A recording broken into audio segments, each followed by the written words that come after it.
আসসালামু আলাইকুম, শুভ অপরাহ্ন।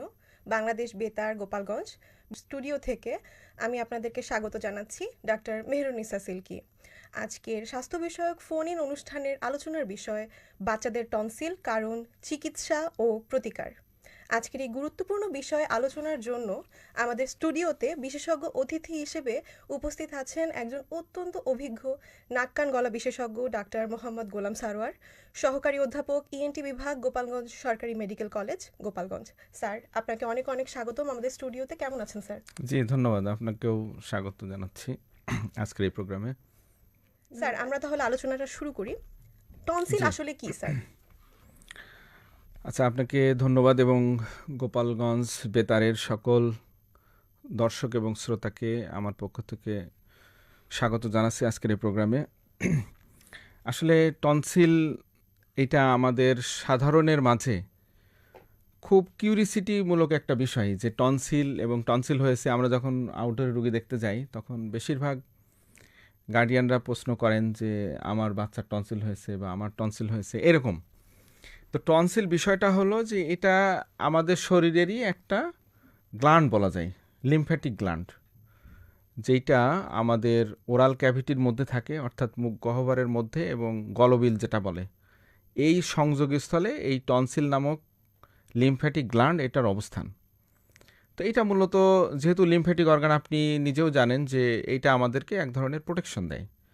তার মানে আমাদের শরীরের ফার্স্ট লাইন ডিফেন্স, মানে প্রথম যে প্রতিরক্ষামূলক ব্যবস্থা, যেমন ধরেন আমাদের বাড়িতে যদি ঘর থাকে তাহলে ঘরের বাইরের দিকে আমরা একটা বাউন্ডারি দিই, বাউন্ডারি ওয়াল, পাঁচিল, যাতে করে কোনো ধরনের বাইরের শত্রু, জীবাণু বা কোনো কিছু এটা শরীরের ভিতরে, মানে ঘরের ভিতরে, বাড়ির ভিতরে ঢুকতে না পারে। ঠিক সেরকম টনসিল আমাদের জন্য ফার্স্ট লাইন একটা ডিফেন্স। তো এই ফার্স্ট লাইন ডিফেন্স কাদের জন্য বেশি প্রযোজ্য? যাদের বয়স কম, অল্প বয়সী যারা। কারণ আমরা জানি যে অল্প বয়সী মানুষের বা বাচ্চাদের ক্ষেত্রে, বিশেষ করে 3 থেকে 15, 16, 20 বছর বয়স পর্যন্ত এদের এই টনসিলের আক্রমণটা বেশি হয়। এই জন্য আল্লাপাক এই টনসিল নামক প্রতিরক্ষামূলক একটা ব্যবস্থাপনা আমাদের গলার মধ্যে দিছে। তার মানে টনসিল সহজ ভাষায় যদি আমি বলতে চাই, তাহলে এটা আমাদের শরীরের রোগ প্রতিরোধমূলক বা প্রতিরক্ষামূলক একটা গ্ল্যান্ড, যেটা লিম্ফ্যাটিক টিস্যু দিয়ে তৈরি এবং আমাদের গলার দুই দুই মানে ছিদ্রের মধ্যে দুই পাশে অবস্থান করে। স্যারের এত সাবলীল ব্যাখ্যার পরে আমার মনে হয় না দর্শকের আর বুঝতে কোনো অসুবিধা হবে। আমি একজন শ্রোতা বন্ধুর কল রিসিভ করছি। আসসালামু আলাইকুম। আসসালামু আলাইকুম। জি, ওয়ালাইকুম আসসালাম। আপনার পরিচয় দিয়ে প্রশ্নটি করবেন। আসসালামু আলাইকুম। জি, ওয়ালাইকুম আসসালাম। আপনার পরিচয় দিয়ে প্রশ্নটি করবেন। কলটা ডিসকানেক্টেড হয়ে গেছে।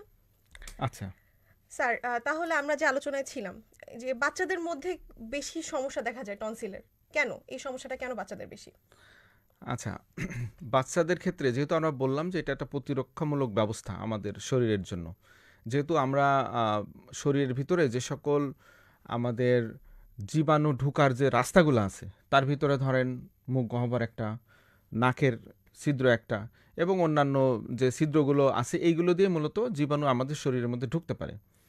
তো আমরা স্বাভাবিকভাবেই জানি যে এই টনসিলের ইনফেকশন, যেহেতু আমরা আগেই বলেছি বাচ্চাদের বেশি হয়, তার মানে বাচ্চাদের একটা হয় কি, ইমিউনিটি সিস্টেম ওইভাবে ডেভেলপ করে না, যেটা বয়স বাড়ার সাথে সাথে আমাদের সমস্ত ইমিউন সিস্টেমগুলো মানে আস্তে আস্তে ডেভেলপ করে। তো এইটা একটা প্রথমত বিষয় যে ইমিউন সিস্টেমটা ডিলেড ডেভেলপমেন্ট।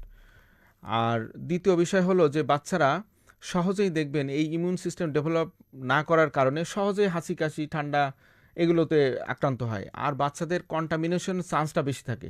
যেহেতু এইসব বাচ্চারা অনেকে প্রি স্কুল গোয়িং বা স্কুল গোয়িং বা একসাথে অনেক বাচ্চারা খেলাধুলা করে, যার কারণে হয় কি যে এই কন্টামিনেশন, মানে এই যে ড্রপলেটের আকারে হাঁচি কাশির মাধ্যমে, যেহেতু এই টনসিলের ইনফেকশনগুলো আমরা বেশিরভাগ ক্ষেত্রে দেখি যে এইগুলো হয় ভাইরাস দিয়ে অথবা ব্যাকটেরিয়া দিয়ে। ভাইরাস দিয়ে প্রায় 60 to 70% হয় ভাইরাস, বিভিন্ন ধরনের ভাইরাস দিয়ে আর কি, আর বাদ বাকি হচ্ছে ব্যাকটেরিয়া দিয়ে। সুতরাং ভাইরাসজনিত যে সকল মানে ডিজিজগুলো বা ভাইরাস বাহিত বা ভাইরাস কন্টামিনেটেড যে সকল ডিজিজগুলো, সেগুলো এরকম ড্রপলেট বা স্নিজিং, হাঁচি কাশি এইগুলোর মাধ্যমে মূলত একজন থেকে আরেকজনে ছড়ায়। তো এই জন্যই মূলত আমরা দেখি যে বাচ্চাদের ক্ষেত্রেই টনসিলের ইনফেকশনটা একটু রিলেটিভলি বেশি বড়দের তুলনায়। আচ্ছা, এখন স্যার এটা যদি সাধারণ গলা ব্যথা হয় তাহলে আমরা কিভাবে দুইটা আলাদা করব? একজন গার্জিয়ান কিভাবে বুঝতে পারবেন যে তার বাচ্চার টনসিলের আক্রমণ হয়েছে, টনসিলের আচ্ছা, প্রদাহে? হ্যাঁ, এটা ভালো প্রশ্ন। তো আমরা সাধারণভাবে যেটা দেখি যে টনসিলের ইনফেকশন এবং অন্যান্য গলা ব্যথা, তাই তো? তো তার মানে আমরা স্যার যদি একটি কল এসেছে, আচ্ছা, আমরা একটু। আসসালামু আলাইকুম। আসসালামু আলাইকুম। স্পিকার দেয়া আছে? খুব সম্ভবত কল ডিসকানেক্ট হয়ে গেছে বা ওনার কথাটা এই দিক পর্যন্ত আসছে না। জি স্যার, আমরা আলোচনায় ফেরত যাব। আচ্ছা, আমরা সাধারণভাবে গার্ডিয়ানকে আমরা এটুকু বলবো যে আপনি আপনার বাচ্চা যখনই গলায় ব্যথার কমপ্লেন করবে তখন একটু গলা হা করে, বাড়িতে তো আসলে আমরা যে চেম্বারগুলোতে বা আউটডোরগুলোতে বা হাসপাতালগুলোতে যেমন টাং ডিপ্রেসর ইউজ করি, এটা তো থাকে না।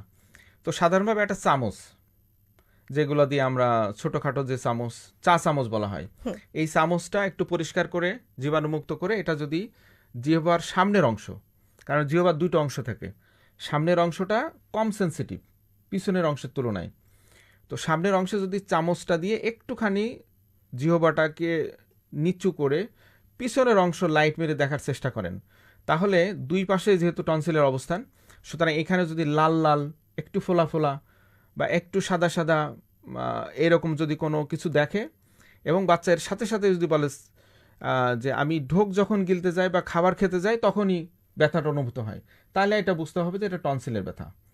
আর এছাড়া গলার ভিতরে টনসিল ছাড়া যেমন জিওবার ঘা, অ্যাপথাস আলসারেশন, যেটা ছোট ছোট ঘা সাদা সাদা এবং মানে গলার ভিতরে বিভিন্ন জায়গায় ছড়ানো অবস্থায় থাকে, তার মানে এই দুইটা ঘা মেইনলি গলা ব্যথার কারণ হয়ে দাঁড়ায়। তো এইটা দেখলে আমরা বুঝতে পারবো যে যেটা জিহ্বার পিছনের অংশের দুই সাইডে আর সমস্ত গলার মধ্যে ছড়ানো কিনা। তাহলে এই দুটা দেখে আমরা সাধারণ গলা ব্যথা এবং টনসিলের ব্যথাটা ডিফারেন্সিয়েট করতে পারবো সহজেই। ধন্যবাদ স্যার। শ্রোতা বন্ধুরা, আপনারা আমাদের অনুষ্ঠান চলাকালে আজকের বিষয় টনসিল এর কারণ, চিকিৎসা ও প্রতিকার বিষয়ক কোনো প্রশ্ন বা মতামত জানাতে চাইলে আমাদেরকে ফোন করতে পারেন 01-748-272573 নম্বরে। সেই সাথে আমরা ফেসবুকে লাইভ সেশনে আছি, সেখানে আপনারা আমাদেরকে জয়েন করতে পারেন www.facebook.com/bbgopalganj.bd তে, এবং আমাদের ফেসবুক পেজের নাম বাংলাদেশ বেতার গোপালগঞ্জ FM 92.0 মেগাহার্টজ। স্যার, আমরা পরবর্তী প্রশ্নে চলে যাচ্ছি। তাহলে এই যে টনসিলের আক্রমণ, এটা যদি কারো হয়ে থাকে তাহলে আমরা কি ধরনের মানে সাধারণভাবে কি ধরনের চিকিৎসা দেওয়া হয়? আচ্ছা, তো তার মানে আমরা যখন ধারণা করব যে এটা বা নিশ্চিত হব যে এটা টনসিলেরই ইনফেকশন, ঠিক আছে, তাহলে সেক্ষেত্রে আমরা কল এসেছে। আচ্ছা,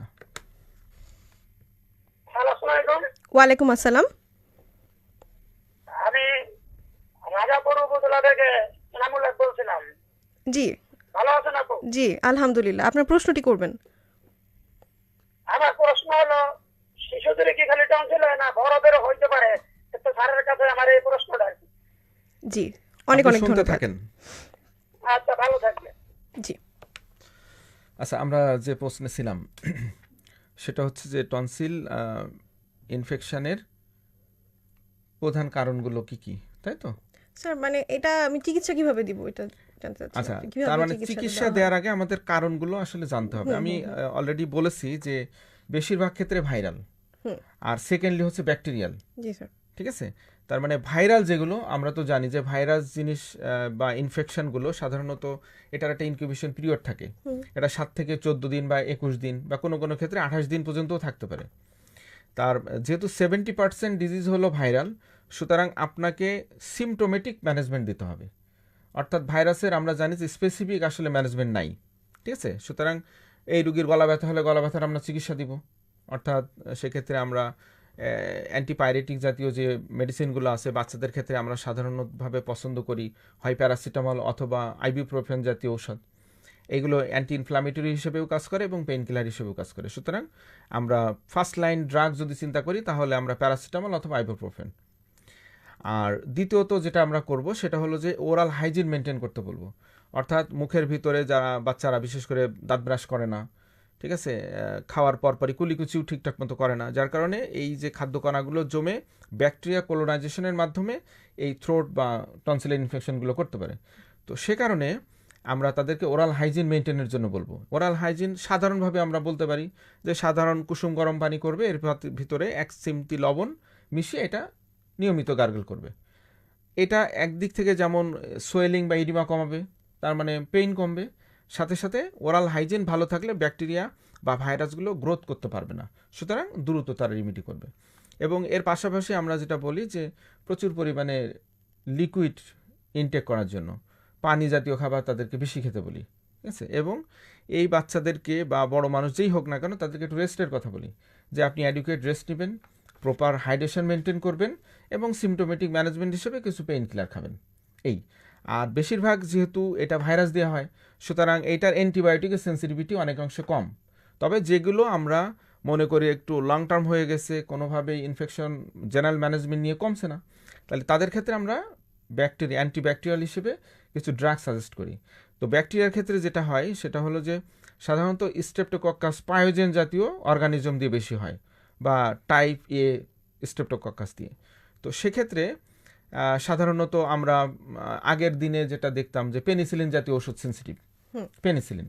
আর এখনকার দিনে আসলে পেনিসিলিন রোগীরাও ট্রাস্ট করতে পারে না, যে তাড়াতাড়ি আমাকে ইনফেকশন কমাতে হবে, বা পেনিসিলিন স্যার এটা তো পুরোনো দিনের ওষুধ। সুতরাং এখন আমরা একটু হায়ার মলিকুল হিসেবে যেমন সেফুরক্সিম জাতীয় ওষুধ দেই, বা কেউ কেউ সেফিকজিমও দেয়। এইগুলো নিয়মিতভাবে যদি ডোজ মেনটেন করে, সাধারণত সেফিকজিম বা সেফুরক্সিম বিডি ডোজে দেওয়া হয়, এটা বডি ওয়েট হিসাব করে আমরা দিই। হ্যাঁ, সাধারণত সেফিকজিম হলে 8 মিলিগ্রাম পার কেজি বডি ওয়েটে ডিভাইডেড ডোজ, মানে বিডি ডোজে আমরা দিই।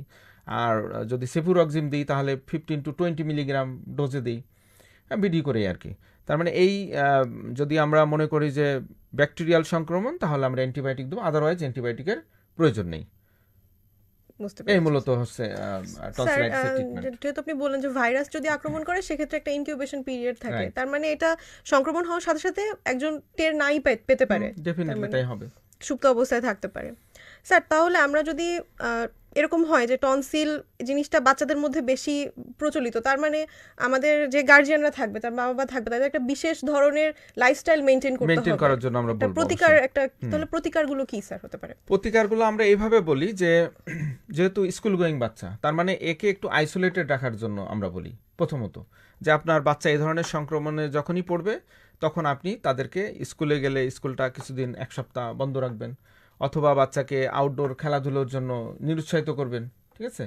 আর বাচ্চাকে একটু যেহেতু বাচ্চা রোগ প্রতিরোধ ক্ষমতা কম, সুতরাং আমরা তাদেরকে একটু রেস্টে রাখবো। হ্যাঁ, বাড়ির মধ্যেই সে থাকবে, এবং তার যে ব্যবহৃত জিনিসপত্রগুলো, বিশেষ করে থালা বাসন বা অন্যান্য বাচ্চা তো বাড়িতে আরও থাকতে পারে, সুতরাং তাদের থেকে একটু সেপারেট রাখবে।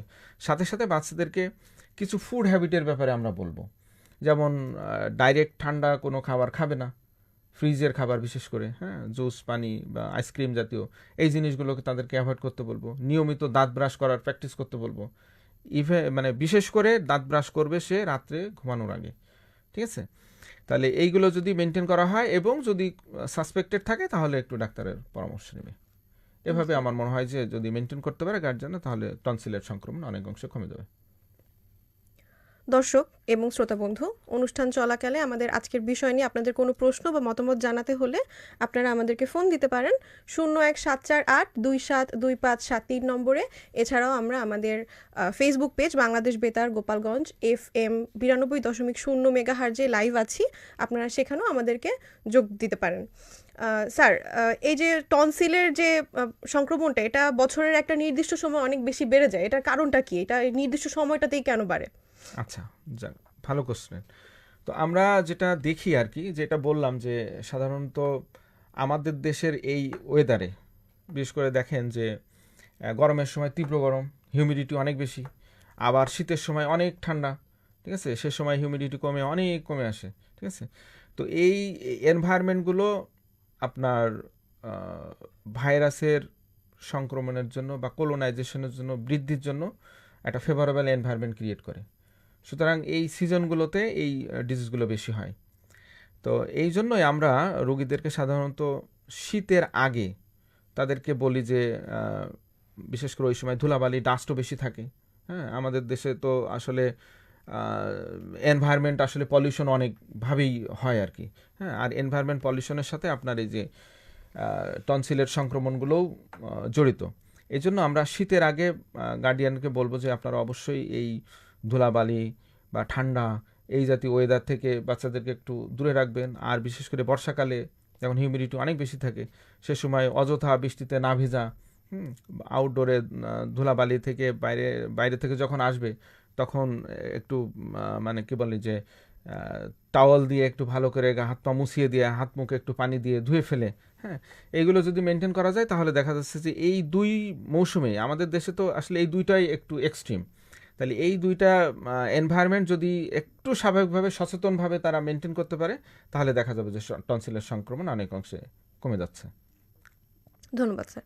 স্যার, এখন এই যে টনসিলের সমস্যা আমরা তো একটা চিকিৎসারও একটা ডিটেলস জানতে পারলাম স্যার আপনার কাছে, যেটা খুবই চমৎকার। আমাদের দর্শকরা অনেকেই হয়তো ভালো মতো বুঝতে পেরেছে যে আসলে ট্রিটমেন্টটা কীভাবে চলে। তো অনেক সময় দেখা যায় এই ট্রিটমেন্ট দেওয়ার পরে পরবর্তীতে আবার বাচ্চাটা হয়তো 1 বছর হোক বা কয়েক মাস হোক, এরপরে যে আবার এই সংক্রমণের শিকার হয়, তখন সেক্ষেত্রে কি করার আছে? টনসিলের এই ইনফেকশনগুলো এটা রিকারেন্ট হয়, মানে এক বাচ্চা আক্রান্ত হলে ও দেখা যায় যে বারবারই আসতেছে। হ্যাঁ, আমরা প্রায় দেখি যে একটা বাচ্চা বছরে প্রায় কোনো বাচ্চা 3 বার, কোনো বাচ্চা 5 বার, কোনো বাচ্চা দেখা যাচ্ছে 7 বারও আক্রান্ত হয়, এরকমও হতে পারে। তো রিকারেন্ট ইনফেকশনের জন্য মূলত আমরা আগেই বলেছি তার নিউট্রিশনাল স্ট্যাটাস যদি ডেভেলপ করা যায়, তাকে ওই যে মানে ফেভারেবল এনভায়রনমেন্ট থেকে যদি দূরে রাখা যায় তাহলে কিন্তু ফ্রিকোয়েন্সিটা অনেকাংশে কমে আসবে। এবং বাবা মারা যদি একটু সচেতন হয়, বিশেষ করে অনেক সময় দেখা যায়, এটা আমরা আগে বলি নাই, সেটা হচ্ছে ডেন্টাল যদি কোনো প্রবলেম যেসব বাচ্চাদের থাকে, আনইরাপ্টেড টিথ থাকে, টিথে ক্যারিস থাকে, এরা এই ইনফেকশনগুলোও কিন্তু টনসিলাইন ইনফেকশনের জন্য অনেক অংশে দায়ী। তাহলে এই জিনিসগুলো যদি গার্ডিয়ানরা একটু মেনটেন করতে পারে তাহলে সেক্ষেত্রে দেখা যাবে রিকারেন্সি প্রিভেন্ট করা যাবে। তারপরেও যদি হয় তাহলে সেক্ষেত্রে আমাদের একটা হিসাব আছে যে সব রোগীরই কিন্তু আমরা সার্জিক্যাল ম্যানেজমেন্ট করি না। সার্জিক্যাল ম্যানেজমেন্ট তাদেরকেই করতে হয় যাদের এই ফ্রিকোয়েন্সি অফ ইনফেকশন একটা প্রোটোকলের মধ্যে আসে। যেমন ধরেন একটা ক্যালেন্ডার ইয়ারে যদি 7 টাইমস বা মোর সে ইনফেকশনের শিকার হয়, অথবা পরপর 2 বছর প্রত্যেক বছর যদি দেখা যায় যে 5 বার বা তার অধিক সময় ইনফেকশনের শিকার হয়, বা পরপর 3 বছর কনজিকিউটিভ ইয়ারে এক ইয়ারে 3 বছরের বেশি সময় ইনফেকশনের শিকার হয়, তাদের ক্ষেত্রে আমরা সার্জারি করি। তাছাড়াও আরও কিছু ক্ষেত্রে আমরা হয়তো রিকারেন্ট ইনফেকশনের জন্য ম্যানেজমেন্ট করতে পারি। যেমন ধরেন টনসিল বারবার ইনফেকশন হতে মানে গলার ভিতরকার যে ছিদ্র অর্থাৎ ওরোফ্যারিঞ্জ যেটাকে আমরা বলি, ওরোফ্যারিঞ্জিয়াল ইসমাস অনেক অংশে কম্প্রোমাইজড হয়ে গেছে, খুব ছোট। এই জন্য গার্ডিয়ানরা অনেক সময় এসে বলে যে স্যার আমার বাচ্চা ঠিকমতো গিলে খেতে পারে না, আস্তে আস্তে দেখেন কাবু হয়ে যাচ্ছে, এরকমই বলে আর কি। বা সবসময় হাঁচি, সর্দি, ঠান্ডা, আপার রেসপিরেটরি ট্র্যাক্টের যে ইনফেকশনগুলো সেগুলো সবসময় লেগে আছে, ঠিক আছে।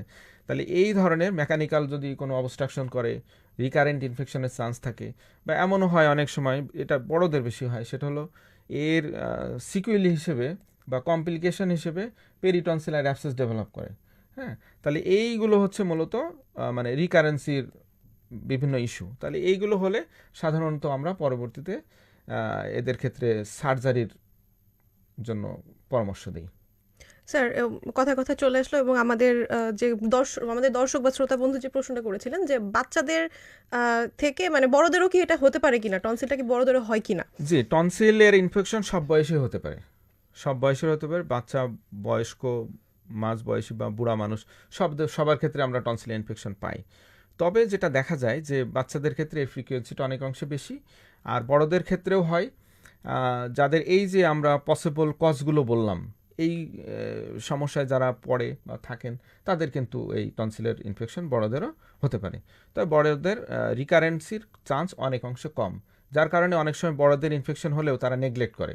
কিন্তু এমন একটা পর্যায়ে আসে যে সময় দেখা যায় যে তার এইটা ইনঅপারেবল হয়ে গেছে বা এইটা অন্য দিকে কনভার্ট হয়েছে। যেহেতু আমরা লিমফ্যাটিক অর্গান বলেছি আগেই, সুতরাং লিমফ্যাটিক অর্গানের কিন্তু ডিজিজগুলো মানে এক্সট্রিম ডিজিজগুলো কিন্তু খারাপ, ঠিক আছে। স্যার, তাহলে একজন মানে বয়স্ক রোগীর ক্ষেত্রে বা একজন অ্যাডাল্ট রোগীর ক্ষেত্রে, সেক্ষেত্রেও কি আমরা টনসিলেক্টমি করি? জি, আমরা যদি টনসিলের ইন্ডিকেশনগুলো থাকে, টনসিলাইটিসের রিকারেন্সি এবং ইন্ডিকেশন যদি থাকে, তাহলে আমরা বড়দের ক্ষেত্রেও টনসিলেক্টমি করি। তো ইন্ডিকেশনগুলো তো মানে বড়দের ক্ষেত্রে যে ইন্ডিকেশনগুলো আমরা চিন্তা করি বেশিরভাগ ক্ষেত্রেই সেটা হচ্ছে রিকারেন্সি বা রিকারেন্ট টনসিলাইটিস যেটাকে বলা হয়। হ্যাঁ, এটা অনেকে আবার ক্রনিক টনসিলাইটিসও বলে। হ্যাঁ, অনেকে কিন্তু ক্যালেন্ডার ইয়ার হিসেবে যে হিসাবটা আমরা বলছি সেই হিসাবটা অনেকে মনে রাখতে পারে না বা এটা হিসাব করে না, সে বলে বারবার হচ্ছে। তার মানে বারবার হচ্ছে, আমরা মনে করি যে এটা ক্রনিক টনসিলাইটিসের পর্যায়ে গেছে। আবার ক্রনিক এমন হয় যে ক্রনিকের সাথে মাঝে মাঝে এই ইনফেকশনের মাত্রা একটু বাড়ার কারণে মাঝে মাঝে সে সোর থ্রোট ফিল করে, মাঝে মাঝে একটু হালকা পাতলা ব্যথা সে অনেক সময় কমপ্লেন করে আর কি। তাহলে সেক্ষেত্রে বড়দের জন্য আমরা মেইনলি মেকানিক্যাল অবস্ট্রাকশন এবং রিকারেন্সি। আর একটা জিনিস হয় বড়দের ক্ষেত্রে, সেটা হচ্ছে যখন ম্যারিটাল লাইফে তারা প্রবেশ করে তখন দেখা যায় একজন আরেকজনের মুখের দুর্গন্ধ সহ্য করতে পারে না। হ্যাঁ, তার মানে টনসিল আপনি জানেন যে টনসিলে অনেকগুলো ক্রিপ্ট থাকে, ছোট ছোট ছিদ্র থাকে। তো এই ছিদ্রগুলোর ভিতরে ইনস্পিসিটেড পাস বলে একটা জিনিস থাকে, যেটা মূলত এই ফাউল স্মেলিং এর জন্য। বাচ্চাদের ক্ষেত্রে এটা কম পাওয়া যায়, কিন্তু বড়দের ক্ষেত্রে এটা বেশি থাকে। বড়দের জন্য এটা একটু বেশি হ্যাঁ, মানে এবং visible এটা সমস্যা। অনেক ক্ষেত্রে ইরিটেটিং। অনেকে বলে স্যার সবসময় গলার ভিতরে কি যেন একটা আটকে আছে, কিছুদিন পর পর ভাতের মাড়ির মতো এরকম একটা বের হয়, যেটা বের হলে আমি একটু স্বস্তি বোধ করি। তার মানে এইটা কিন্তু তার একটা মানে ডেইলি লাইফের জন্য একটা হ্যাজার্ডাস একটা ইস্যু, যে কারণে এই ক্ষেত্রগুলোতে আমরা বড়দের ক্ষেত্রে টনসিলেক্টমি করি। আবার অনেকে দেখা যাচ্ছে উইশ যে বারবার ইনফেকশন হচ্ছে, স্যার দরকার নেই, এটা সার্জারি করে দেন যাতে আমি আর একটু লাইফটা বেটার করতে পারি, একটু কমফোর্টেবল লাইফ লিড করতে পারি। সুতরাং ইন্ডিকেশনটা সবসময় যে একবারে গতানুগতিক বই পুস্তকের ধারায় হবে ব্যাপারটা এরকম না, ঠিক আছে। তো সেজন্য বড়দের ক্ষেত্রেও আমরা টনসিলেক্টমি করি, তবে কশাসলি। তার মানে স্যার রোগীর এখানে তো মতামত থাকে যে আমরা করতে চাই কি করতে চাই না। এখন স্যার অনেকে কিন্তু এই অপারেশন জিনিসটাকে ভয় পায়, ওভারঅল মনে করে যে অপারেশন করতে হবে মানে এটা খুব ভীতিকর একটা ব্যাপার, এটা খুব ভয়াবহ, পরবর্তীতে কোনো সমস্যা হতে পারে। তাহলে স্যার টনসিলেক্টমি কি এরকম যে পরবর্তীতে কোনো সমস্যা হতে পারে নাকি এটা সম্পূর্ণ নিরাপদ? আসলে টনসিলেক্টমি হয় কি, আমরা তো বলেছি যে টনসিল মানে একটা গ্ল্যান্ড, তার মানে একটা গ্ল্যান্ডের একটা নির্দিষ্ট পারপাস সার্ভাস করে সে। তার মানে যদি এই ছোট্ট একটা গ্ল্যান্ড বারবার ইনফেকশন হতে হতে সে নিজের কার্যক্ষমতা হারাই ফেলে, সে নিজেই অসুস্থ, এবং সে শুধু হারাই ফেলছে না, সে সারাউন্ডিংস স্ট্রাকচারগুলোকে ইনভলভ করছে। শুধু তাই না, সে দূরবর্তী কিছু জায়গাকেও সে ইনফেকশনে পরিণত করছে, অন্য অর্গানও ছড়ে পড়ে, ডিস্টেন্ট কমপ্লিকেশন হিসেবে আমরা বলি। যেমন ধরেন এটা মায়োকার্ডাইটিস করতে পারে, এটা রিউম্যাটিক ফিভার করতে পারে, এটা আপনার আরও একটু দূরে যদি আমরা যাই তাহলে কিডনির ইনফেকশন করতে পারে, অ্যাকুট গ্লোমেরুলার নেফ্রাইটিস করতে পারে। তার মানে আপনি বুঝছেন যে এই ইনফেকশনগুলো কিন্তু লাইফ থ্রেটেনিং। সুতরাং আমি কি সুযোগ দিব ওই একটা অসুস্থ জিনিস গলার মধ্যে গলা ব্যথা থেকে স্যার এত বড় একটা সমস্যা হয়ে যাবে? হ্যাঁ, সুতরাং আমরা যদি এইরকম অবস্থা বুঝি যে আমার পরবর্তীতে বড় রকমের অসুবিধা তৈরি করতে পারে, তাহলে তো অবশ্যই আমরা সেটাকে রিমুভ করব। এই জন্যই তার মানে আমি কোন বিবেচনায় সার্জারি করব, যে আমার মানে বেটার বেনিফিট, বেটার আউটকামের জন্য, ঠিক আছে। তো যে কোনো সার্জারির আসলে কিছু কমপ্লিকেশন তো থাকেই, তাই না? কারণ এটা একটা সার্জিক্যাল প্রসিডিউরের মধ্যে দিয়ে যেতে হবে এবং এর সাথে যুক্ত হচ্ছে অ্যানেস্থেশিয়ার ইস্যুটা, ঠিক আছে। কারণ টনসিল এমন একটা জায়গায় অবস্থান করে যেটা একবারে রেসপিরেটরি ট্র্যাক্টের ওপেনিং, তো ওপেনিংয়ের সাইডেই। তো সেজন্য যখন আমরা এই সার্জারিটা করব তখন আমাকে অবশ্যই লোকাল অ্যানেস্থেশিয়া দিয়ে হবে না, এটা একবারে ফুল জেনারেল অ্যানেস্থেশিয়া দিয়েই করতে হবে। সেজন্য অ্যানেস্থেশিয়া রিলেটেড একটা ইস্যু আছে, একটা ঝুঁকি আছে, আর অপারেশন রিলেটেড কিছু ইস্যু থাকে। তো এক্ষেত্রে এখন আমরা যে পদ্ধতিগুলোতে অপারেশন করি, অ্যানেস্থেশিয়ার হ্যাজার্ডটা আমরা যদি পাশে রাখি, টনসিলের ক্ষেত্রে যদি আসি, তাহলে সেক্ষেত্রে দেখা যায় যে বেশিরভাগ এখনকার পদ্ধতির টনসিলেক্টমির কমপ্লিকেশন খুবই কম, এবং এটা নিরাপদ সার্জারি এবং খুব শর্ট টাইমেই করা যায়। ইভেন আপনি শুনে খুশি হবেন, এটা 8 মিনিট থেকে শুরু করে 14-15 মিনিটের মধ্যে টনসিলেক্টমি সুন্দরভাবে করা যায়। যদি বাচ্চাদের ক্ষেত্রে করা হয় তাহলে অ্যাডেনয়েডেক্টমি করতে গেলে হয়তো আরো 5 মিনিট 10 মিনিট সময় লাগে। তবে হেমোস্টাসিস এখন মানে আলাদাভাবে করতে হয় না, কারণ এখন আমরা যে পদ্ধতিগুলো অ্যাপ্লাই করি এতে করে ব্লিডিং হয় না বললেই চলে, বা 2-1 ফোঁটা ব্লিডিং হয়। তাহলে মানে এইটা আপনার অনেক অংশেই ভালো, স্বস্তিদায়ক একটা ইস্যু। এবং আমরা আগের দিনে ট্রেডিশনাল মেথডে, ডিসেকশন মেথডে করতাম, তখন টনসিলে কিছু ব্লাড ভেসেল, ব্লিডিং ভেসেলগুলোকে আমরা সেলাই দিতাম। হ্যাঁ, ওইগুলো অনেক সময় নট লুজ হয়ে যেত, অথবা নট ডিসলজমেন্ট হতো, বা ক্লট ডিসলজমেন্ট হতো। এগুলোতে হতো কি যে আপনার পরবর্তীতে ব্লিডিং এর চান্স থাকতো। হ্যাঁ, এবং ব্লিডিং তো অবশ্যই টনসিলের ব্লিডিংটা একটু মারাত্মক। রোগী মানে দ্রুততম সময়ের মধ্যে হাসপাতালে না আসলে সেক্ষেত্রে অনেক সময় লাইফ ঝুঁকির মধ্যে পড়ে। তো এখনকার এই পদ্ধতিতে দেখা যায় যে এই চান্সটা অনেক অংশে কম। কম। তবে যেটা হয় এখনকার পদ্ধতি টনসিলেক্টমির, সেটা হলো যে পোস্ট অপারেটিভ পেইন একটু বেশি থাকে, কারণ আমরা এখন আচ্ছা। হট মেথডে টনসিলেক্টমি করি। ঠিক আছে, হট মেথড মানে এখানে একটা ইলেকট্রিসিটি পাস করা হয়, একটা ডায়াথার্মি ইউজ করা হয়, হ্যাঁ, তো বা লেজার ইউজ করা হয়, যেটাই এটা হচ্ছে হট মেথড। সুতরাং আপনার এক্ষেত্রে হয়তো রুগীর একটু পোস্ট অপারেটিভ কমপ্লিকেশন হলো যে ব্যথা, আরেকটা হলো যারা এই ব্যথার কারণে ঠিকমতো ওরাল হাইজিন মেনটেন করতে পারে না, গার্গেল করার কথা আমরা বলি অপারেশনের পরে, তো সেই রুগীরাই মূলত অনেক সময় সেকেন্ডারি হেমোরেজের শিকার হয়। আদারওয়াইজ টনসিলেক্টমি নিয়ে আসলে ভয়ের কোনো কারণ নেই, ভীতির কারণে। আর আমি আরেকটু অ্যাড করি, সেটা হলো যে বাচ্চাদের ক্ষেত্রে এটা আরও ভালো, কারণ বাচ্চাদের এই যে পেন সেন্সেশনটা এটা অনেক অংশ কম, এই কারণে যে ওদের সার্কুলেশনটা ভালো থাকে ওরাল ক্যাভিটির, এবং এর হিলিংটা খুব র্যাপিডলি হয় বাচ্চাদের বড়দের তুলনায় আর কি। যে কারণে দেখা যায় যে বাচ্চারা কমপ্লেন পোস্ট অপারেটিভ খুব কম বাচ্চাদের আমি দেখেছি। আমি কয়েক হাজার অপারেশন ধরেন করেছি, তাতে করে বাচ্চাদের কমপ্লেনে হাতে গোনা হয়তো 1-2টা, এর বেশি না। এবং সেই বাচ্চাগুলো এরকম মানে খুব বেশি আদরের বাচ্চা, যারা মায়ের একবারে হাতের তুলে দেওয়া খাবার ছাড়া খায় না বা এরকম আর কি। আপনি তো বুঝছেন যে কোন ক্যাটাগরিটাকে কোন ক্যাটাগরিটা মিন করছে আর কি। হ্যাঁ, এছাড়া কিন্তু আমি দেখি না। সুতরাং গার্ডিয়ানদের মানে অ্যাবাউট দ্য সার্জারি মানে খুব বেশি ওয়ারিড হওয়ার কিছু নেই। তাহলে স্যার এই যে অপারেশনের পরে ব্যথা হওয়া বা যে তাড়াতাড়ি রিকভার হওয়া, এই ক্ষেত্রে তাদের ডায়েট চার্ট বা তাদের যে ট্রিটমেন্ট, পরবর্তী ফলো আপের যে ট্রিটমেন্ট, ওটা কিরকম হবে? এটা আমরা সাধারণত অপারেশনের পরে দিন যখন রুগীকে ডিসচার্জ করি, তখন আমরা রুগীকে কিছু অ্যাডভাইস দিয়ে দিই, বিশেষ করে রুগীকে দিই অথবা তার গার্ডিয়ানকে বলি। যেমন বলি যে আপনি প্রচুর পরিমাণে লিকুইড জাতীয় খাবার খাবেন প্রথম 2-3 দিন, ঠিক আছে, আর শক্ত খাবারটা অ্যাভয়েড করবেন, এর সাথে ওরাল হাইজিনটা মেনটেন করবেন। ওরাল হাইজিন বলতে আমরা সাধারণত ভায়োডিন অথবা হাইড্রোজেন পারঅক্সাইড মাউথওয়াশ, এইটা একটা নির্দিষ্ট প্রপোর্শনই ওয়াটারের সাথে মিলাই আমরা একটা গার্গেল করতে পারি। গড়গড়া, কুলি না, হ্যাঁ, কুলি একরকম, গড়গড়া কিন্তু আরেক রকম, ঠিক আছে। তার মানে কুলিটা করলেই সমস্যা, আর গার্গেল করলে উপকার।